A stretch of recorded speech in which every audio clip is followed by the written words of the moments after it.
Heavy truck sales in the US are one of the most powerful indicators for the stock market.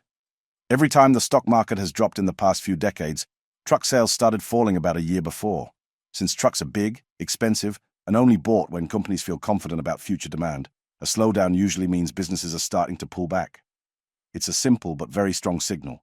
As you see, when truck sales go down, the market often follows.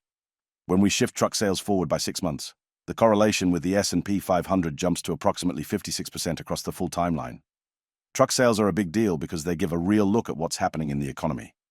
Unlike GDP, which is pieced together with rough estimates based on outdated data and constant revisions.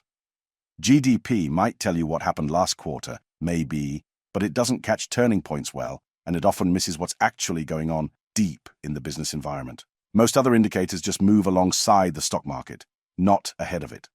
Truck sales stand out because they reflect real business decisions made in real time. Great examples in history are the dot-com crisis, when truck sales peaked in November 1999 and the S&P topped a few months later in March 2000, a roughly 4-month lead. During global financial crisis, trucks crested in April 2006, while the S&P didn't make its high until October 2007, about 18 months later. Similar behavior in 2015 to 2016 and also right before COVID, truck sales went down. An S&P 500 followed later, with a correction. If we average all the cycle-by-cycle leads, we see a 9-month lead from trucks to equities. Also, right now, we're noticing that truck sales made a local high in May 2023 and have fallen 18% through August 2025. Keep in mind, no indicator is perfect, and this is not a timing tool. However, right now, if the truck sales were to continue to drop, we'd be expecting more severe market corrections, or maybe even a crisis. While truck sales give us a good sense of what producers are thinking, an equally important part of the picture is the consumer sentiment. How everyday people feel about their financial situation and whether they're likely to spend.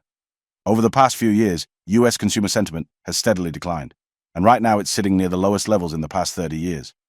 Similar readings were only seen during major stress periods, the 2008 financial crisis, the 2011 debt ceiling scare, and the COVID crisis in 2021. All of those periods had one thing in common, and that is that people were uncertain, anxious, and holding back on spending. What makes today's drop in sentiment unusual is that there's no major recession. The stock market has recovered well, and GDP just grew by 3.3% in Q2 2025. Therefore, we're curious, why is the consumer sentiment so low?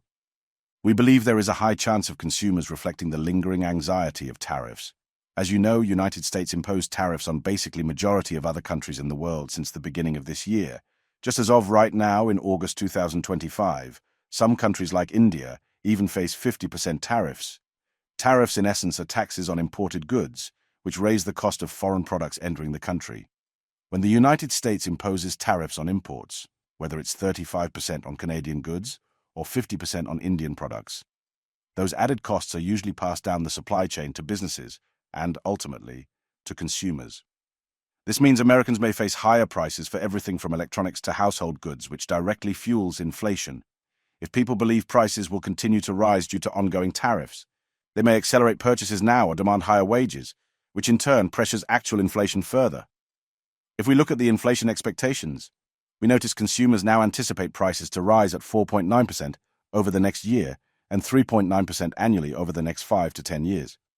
These numbers could very well affect the performance of the economy, as 4.9% inflation is well above the Fed's 2% target. And therefore, Fed is regulating inflation through interest rates.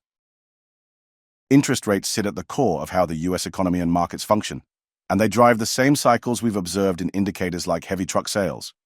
Over the past 25 years, whenever interest rates have remained very low, the S&P 500 has tended to perform strongly. Conversely, when the Federal Reserve raises interest rates, the S&P 500 often corrects shortly afterward. This pattern tends to repeat within roughly a 1-year horizon following a rate hike. When borrowing costs are low, businesses expand, consumers spend, and demand filters into everything from freight to financial assets. But when the Fed pushes rates higher, those same channels tighten. The immediate effect may not show up in unemployment right away, but capital-intensive decisions, like ordering trucks or funding growth, slow down first, and that slowdown eventually flows into markets. Conversely, when rates decline or remain stable at low levels, we observe quite the opposite dynamic. That's why the S&P 500's most powerful rallies, from 2009 through 2021, and again after the COVID crisis in 2020, coincided with ultra-low interest rates. Right now, in late August 2025, we're seeing news that Federal Reserve might actually lower those rates. Also, as mentioned, we're seeing the truck sales plunge a bit, the sharpness of the Fed actions. How much will they lower rates will ultimately influence the heavy truck sales too. Take a look at the 5% level of interest rates. This is where massive crises have followed. You'll notice this. The dot-com crisis in 2001 and the financial crisis in 2008 were preceded by interest rates rising above the 5% level, just like now. Throughout the past 25 years, whenever the Fed has sharply lowered rates, it was due to the urgent need to do so. There simply wasn't time to wait. In fact, over the past 25 years, we haven't really seen a gradual easing of interest rates. This makes us wonder whether history repeats itself once again. We hope you enjoyed this video and keep an eye on our other videos, as there's more complex relationships we're discussing on our channel. As always, this is not an investment recommendation or financial advice. We only provide you with educational content. Thanks for watching. This is Glenius.